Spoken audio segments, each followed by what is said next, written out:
బయటకు వెళ్ళే ముందు ఆమె తన తల దువ్వుకుంది. పడుకోబోయే ముందు అతడు అన్ని లైట్లను ఆఫ్ చేశాడు. తినే ముందు ఆమె తన చేతులు కడుక్కుంది. ఇలాంటి వాక్యాలను ఇంగ్లీష్లో ఎలా చెప్పాలో ఇప్పుడు చూద్దాం.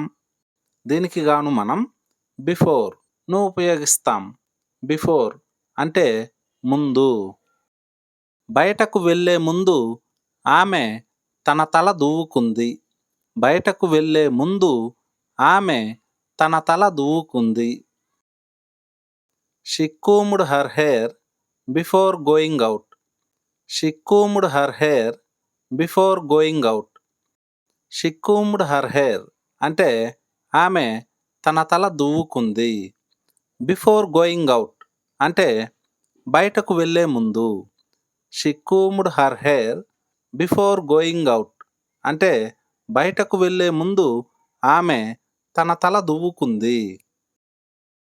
గుడికి వెళ్ళే ముందు నేను స్నానం చేశాను. గుడికి వెళ్ళే ముందు నేను స్నానం చేశాను. I took a bath before going to the temple. I took a bath before going to the temple. I took a bath అంటే నేను స్నానం చేశాను. Before going to the temple అంటే గుడికి వెళ్ళే ముందు. I took a bath before going to the temple అంటే గుడికి వెళ్ళే ముందు నేను స్నానం చేశాను. గది నుండి వెళ్ళే ముందు అతడు కిటికీలు మూసేశాడు.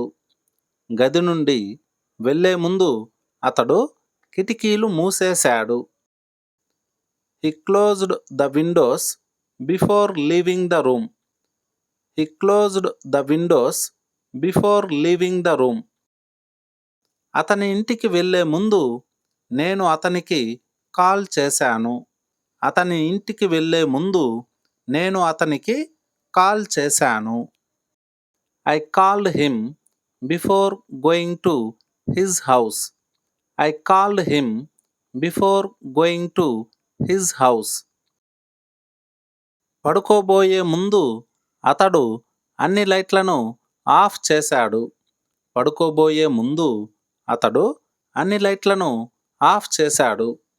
He turned off all the lights before going to bed. He turned off all the lights before going to bed. పార్కుకు వెళ్ళే ముందు మేము మ్యూజియంను సందర్శించాము. పార్కుకు వెళ్ళే ముందు మేము మ్యూజియంను సందర్శించాము.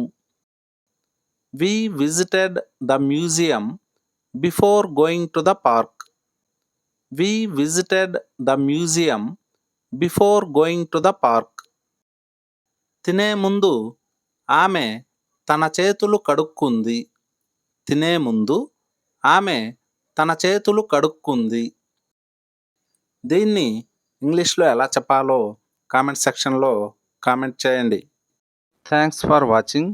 ఈ వీడియో మీకు నచ్చినట్లయితే ఛానల్ను సబ్స్క్రైబ్ చేసుకోండి.